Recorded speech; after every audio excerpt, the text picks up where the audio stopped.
Good morning সবাইকে। আশা করি সবাই ভালো আছেন, আমিও ভালো আছি। আপনাদের ভালোবাসা, ভগবানের আশীর্বাদ নিয়ে আমার ডেইলি ব্লগ মৌমিতা রোজকারের কথা চ্যানেলে আপনাদের স্বাগত। আমার ব্যাকগ্রাউন্ডটা দেখে বুঝতেই পারছেন, সব জামাকাপড় মেলা। আশা করি বর্ষাকালে সবার বাড়িতেই এরকম থাকবে, কারণ যা বৃষ্টি এবছর শুরু হয়েছে একদম পচিয়ে গলিয়ে মারছে আর কি। নেওয়া যাচ্ছে না এবারের বৃষ্টিটা এবছরে। তো যাই হোক, তো কটা দিন এরকমই থাকবে এখন। আর একদমই তো রোদ দিচ্ছে না, সেই জন্য আরও বেশি প্রবলেম হচ্ছে। আর ঘরে আসলেই অন্ধকার, আর লাইট জ্বালাতে না আমার ভালো লাগে না অত লাইটের মধ্যে। তো এখন রান্না বান্না কিছুটা বসিয়েছি, ডাল আর ভাতটা বসিয়ে দিয়েছি। আজকে কাঁচা মুগের ডাল করব, আর মাছের তেল একটু ঝাল ঝাল করব, সোয়াবিন করব, ব্যাস। গতকালের একটু মাংসও আছে, চেয়ারের ওপরেও কিছু জামা কাপড় আছে, প্লিজ কিছু মনে করবেন না। বললাম না এখন বর্ষাকালে একটু এরকমই হবে। এগুলো আধা শুকনো, মানে একটু পাখার তলায় রেখেছি, আর চেয়ারটা খাটে রেখেছি, কারণ বাসি ঘরদোর সকালে আমার ঝাড়া হয়ে যায়, তো সেই জন্য একটু তুলে রেখেছি। ঠিক আছে, আমি রান্নাটা করে নিই। যত দেরি করব না আলসেমিই লাগে এখন বর্ষাকালটা, জানেন তো। মানে এত যেহেতু কাজ করতে করতে ভিজে যায়, গা হাত পা ব্যথাও হয়, তারপরে আর ভাল লাগে না একটা টাইমে অত রান্নাঘরে সময় দিতে। তো ঠিক আছে, আমি তাড়াতাড়ি রান্নাটা করে নিই।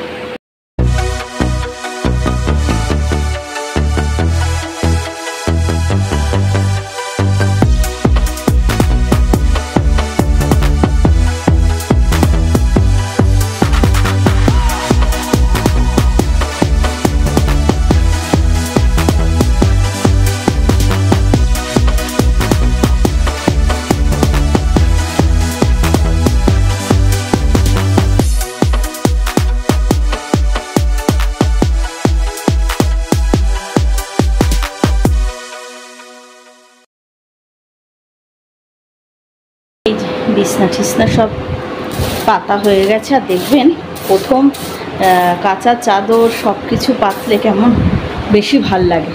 বিছানা গোছানো থাকলে না ঘর এমনি অর্ধেক পরিষ্কার লাগে। এই চাদরটার বয়সও নয় নয় করে 10 বছর হয়ে গেল, জানেন তো। এটাও আমার মা দিয়েছিল, আমার বার্থডেতে দিয়েছিল না জামাই ষষ্ঠীতে, সে মনে নেই, ওর কথা দিয়েছিল আর কি। 10 বছর বয়স হয়ে গেল এটার। আর এই যে ফার্নিচার, এগুলো সব মোছা কমপ্লিট, সব কমপ্লিট। এবারে ওই ঘরে গিয়ে পরিষ্কার করবো। আর বারান্দার তো বুঝতেই পারছেন এখন এই হাল।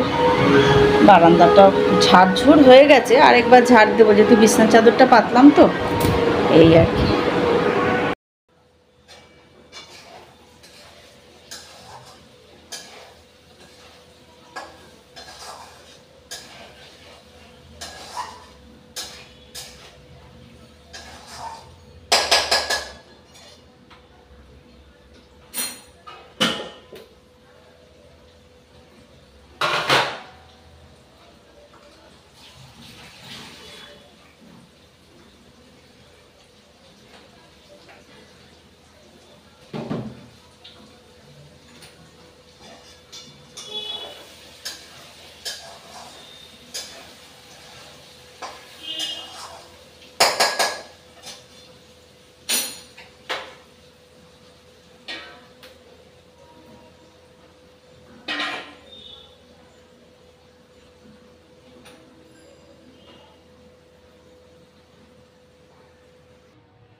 রান্না বান্না হয়ে গেছে, এই যে মাছের তেলটা হয়ে গেছে, ভাতের হাঁড়ির ওপরই রেখেছি, আর শুধু গ্যাসটা মোছা বাকি আছে। গ্যাসটা গরম তো, আর এদিকে আমার এই যে টুকিটাকি বাসন ছিল এগুলো মেজে নিয়েছি, বেসিনটা ধুয়ে নিয়েছি, এদিকটা পরিষ্কার হয়ে গেছে।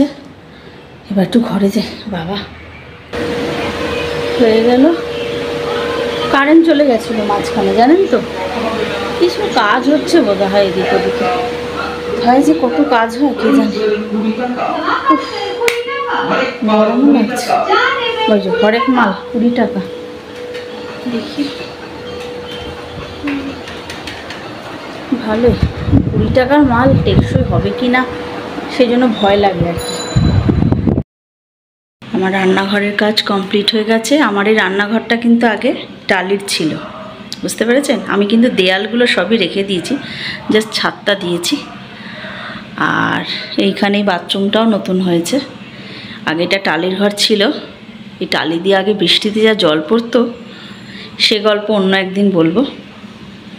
এই দেখুন সব হয়ে গেছে এদিককার পরিষ্কারের কাজ। আর এই যে ডাইনিং টেবিল সব মোছা, ফার্নিচারে এই টেবিলটা আজকে একটু মুছেছি, তারপরে বুদ্ধটাও মুছেছি।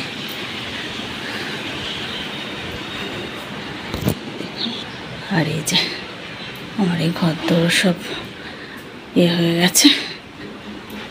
আর এখানে যে কটা না জামা কাপড় আবার বাইরে মেলে দিয়েছি, একটু আকাশটা পরিষ্কার হয়েছে, তবে চাদরটা মেলার জায়গা নেই, চাদরটা আছে থাক।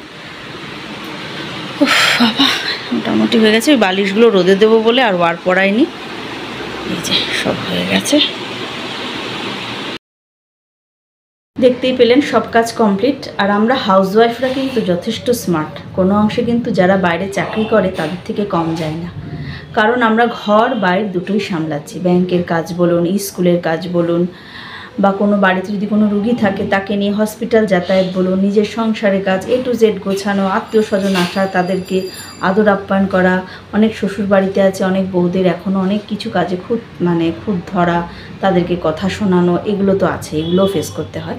চাকরিজীবী বউরা তো অনেক স্মার্ট, তারা তো এসে যাই হোক কিছু বললে প্রতিদিনের নিয়ত অ্যান্সার স্টেট কার্ড দিতে পারে। কিন্তু আমরা হাউসওয়াইফরা অনেক কিছু ভেবেচিন্তে এখনও অবধি উত্তরটা দিতে পারি না। যখন দেয়ালে একবারে পিঠ ঠেকে যায় তখনই উত্তরটা দিই।